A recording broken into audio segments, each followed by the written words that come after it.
काशी पहुंचे सपा सुप्रीमो अखिलेश यादव ने पूर्व एमएलसी प्रदीप बजाज के परिजनों से मिलकर शोक संवेदना प्रकट की। वहीं दर्शन पूजन के साथ ही चाय की चुस्की ली। सपा सुप्रीमो अखिलेश यादव 2 दिवसीय दौरे पर वाराणसी आए। इस दौरान वे पूर्व एमएलसी प्रदीप बजाज के निधन के चलते उनके परिवारजनों से मुलाकात की। गुरुधाम स्थित उनके आवास पर शोक संतृप्त परिवारजनों को संवेदना व्यक्त करते हुए पार्टी में उनकी ओर से किए गए कार्यों को भी याद किया। इसके बाद मीडिया से बातचीत करते हुए बताया कि बीजेपी देश की सबसे बड़ी झूठी पार्टी है। इन्वेस्टर समिट के नाम पर जो आयोजन किए जा रहे हैं वो जमीनी धरातल पर नहीं उतर पा रहे हैं। इसके अलावा सिर्फ इन्वेस्टर्स समिट के नाम पर इनके मंत्री और अधिकारी देश विदेश का भ्रमण कर रहे हैं। वहीं बीजेपी की ओर से नाम बदलने की परंपरा को लेकर बताया कि सरकार सिर्फ नाम बदलने का काम कर रही है। रामचरितमानस के सवाल को लेकर कहा कि रामचरितमानस पर एक लंबी बहस चलेगी, लिहाजा उस पर अभी बात करना ठीक नहीं है। वहीं इस दौरान रात करीब 10 बजे पूर्व मुख्यमंत्री अखिलेश यादव संकट मोचन दरबार पहुंचे। इस दौरान उन्होंने संकट मोचन दरबार व राम दरबार में हाजिरी लगाई और विधिवत दर्शन पूजन किया। इस दौरान महंत प्रोफेसर विशंबर नाथ मिश्र ने उन्हें प्रसाद भेंट किया। वहीं अखिलेश यादव ने अतिथि कक्ष में उनसे बातचीत भी की। वहीं मंदिर से निकलकर सपा अध्यक्ष अखिलेश यादव पप्पू की चाय की दुकान पर पहुंचे और यहां पर उन्होंने चाय का स्वाद चखा। समर्थकों ने उन्हें यहां पान भी खिलाया।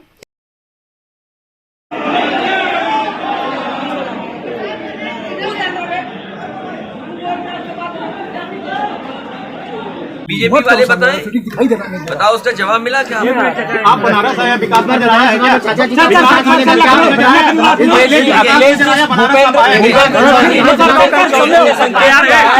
आपके पूर्व सहयोगी बीजेपी में आएंगे। कौन आ रहा है हमारा? सुभाषपा प्रमुख। अरे तुम क्यों इनकी बातें करते हो? आपकी विरोधी पार्टी के साथ इस बार विधानसभा में चाचा जी का साथ मिल रहा है आपको, किस प्रकार? जो अब पार्टी में आ गए हैं, शामिल हैं और पार्टी के संगठन में, इसलिए उसमें बहुत चर्चा नहीं। सवाल ये है क्यूटो बना के नहीं बना, नजर आया कि नहीं क्यूटो? नहीं, मैंने तो आपको कहा था कि अपने पत्रकार साथियों को मैं सरकार में रहूंगा तो लेके जाऊंगा। अब मेरी सरकार नहीं बनी तो आप भी फोटो में देखो, गूगल करके क्यूटो तो लखनऊ का समाजवादी लोग सरकार में आए होते तो आपको मैं फ्री क्यूटो ले जा रहा था। याद कीजिए, प्रेस कॉन्फ्रेंस में कहा था, क्योंकि सरकार में हम आए नहीं है।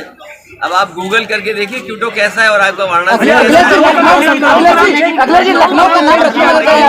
अरे भाई, अरे के साथ गाजीपुर और बहराइच का भी नाम चेंज। देखिए, बीजेपी से ज्यादा धोखेबाज पार्टी कोई नहीं है।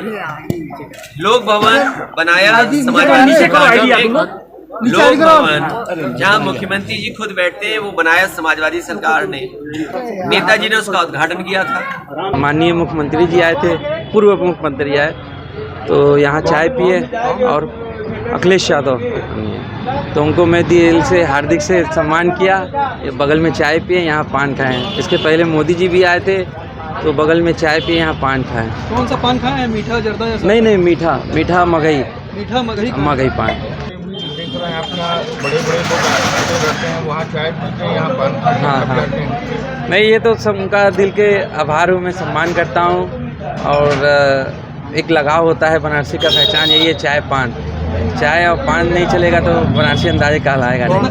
कौन आपकी दुकान पे आए थे और क्या क्या उनसे बातें हुई? हमारे दुकान पे आज अखिलेश जी आए थे, बातचीत किए यहाँ के विषय में, पीछे क्या चाल है सब चीज़ यहाँ का, सब कुछ हमके ठीक है भाई, मोदी जी है तो मुमकिन है।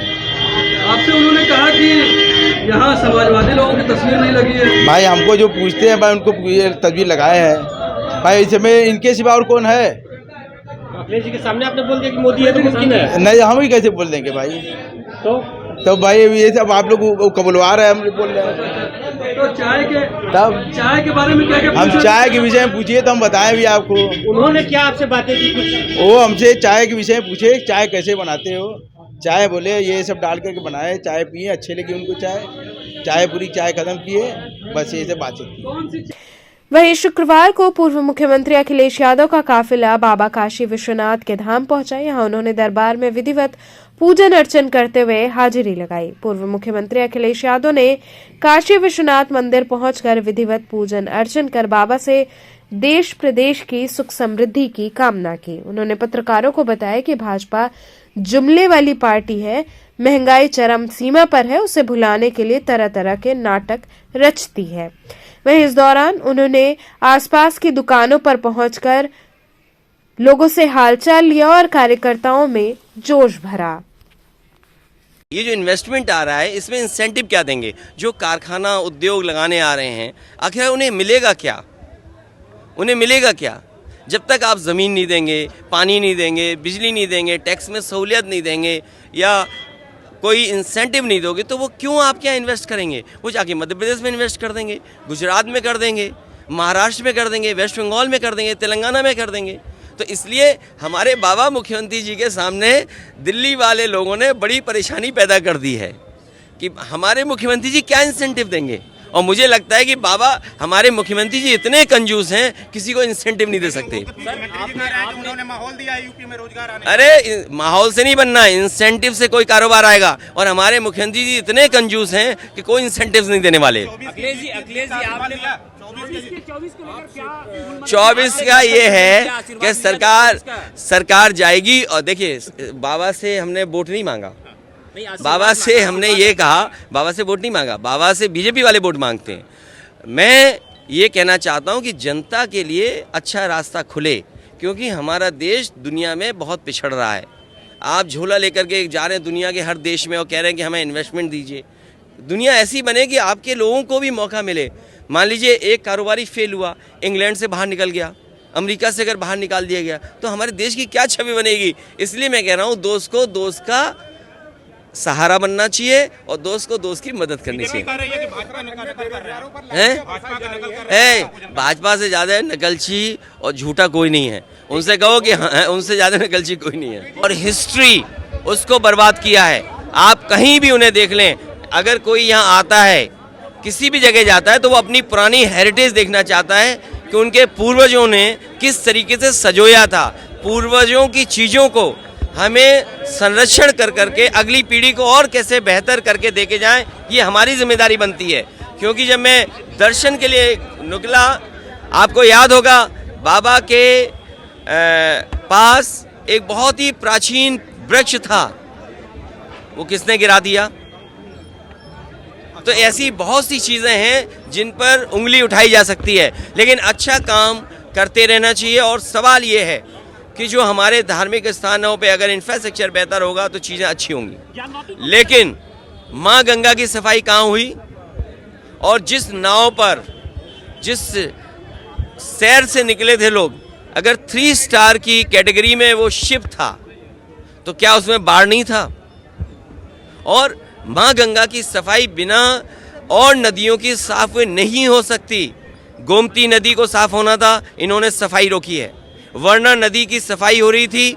अगर आज ही अपना विकास दिखाना चाहते हैं तो वर्णा नदी पे जो समाजवादी सरकार ने काम शुरू किया था वो क्यों काम रोका इन्होंने? उसका जिम्मेदार कौन है? गोमती नदी को बर्बाद करने का जिम्मेदार कौन है? यमुना नदी को बर्बाद करने का जिम्मेदार कौन है? ये बीजेपी के लोग हैं जिन्होंने और नदियों को बर्बाद किया है। जो इतना बड़ा आयोजन इन्वेस्टमेंट मीट हो रही है, हमें खुशी है कि इन्वेस्टमेंट आए। मैं बाबा से भी प्रार्थना करूंगा कि बीजेपी के लोगों की कोई बात झूठी ना निकले। मैं बाबा से एक बार फिर प्रार्थना करता हूं, एक मिनट, मैं बाबा से फिर प्रार्थना करता हूं उनके स्थान पे खड़ा होकर के कि भारतीय जनता पार्टी की कोई बात झूठी ना निकले। अगर उन्होंने ये कहा है कि 20 लाख करोड़ का इन्वेस्टमेंट, नहीं, कोई विवादित नहीं दिया, बहुत अच्छी बात है। अगर मुकदमा किया उन लोगों ने, वो ना समझ लोग हैं जो मुकदमा कर रहे हैं। जो मैंने कहा मैं उनको यहाँ से लेके बनारस से लेकर के दिल्ली तक 1 लाख स्थान दिखा सकता हूँ। 1 लाख अगर स्थान वैसे ना हो तो मुझे बता दीजिएगा। तो मतलब आप उसको खारिज करते हैं?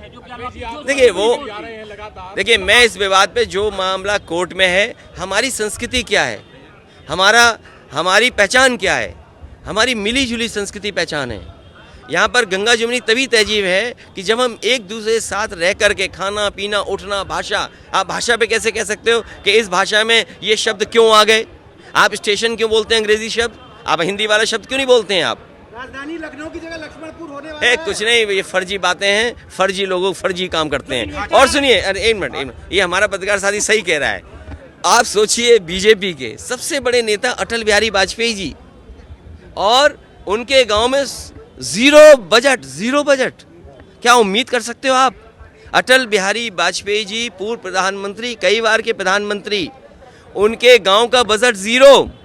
जो यूनिवर्सिटी उनके नाम पर प्रधानमंत्री ने शिलान्यास की थी वो डॉक्टर राम मनोहर लोहिया इंस्टीट्यूट में 9th फ्लोर में चल रही हो, और जो लोक भवन समाजवादियों ने बनाया हो वहाँ पर पूर्व प्रधानमंत्री अटल बिहारी वाजपेयी जी को अकेला खड़ा कर दिया हो, जो इंटरनेशनल स्टेडियम बनाया जो भगवान विष्णु के नाम पर था उसमें आपने प्रधानमंत्री जी का नाम जोड़ दिया, हमें कोई आपत्ति नहीं, लेकिन आपको शपथ करने के लिए भी कोई ऐसा स्थान नहीं मिला जहां आप शपथ ले सकते थे, आपको उसी स्टेडियम में आना पड़ा। अभी देखा होगा आपने, हमारे मुख्यमंत्री जी हाथ हिलाते हुए जा रहे थे, ऐसा लग रहा था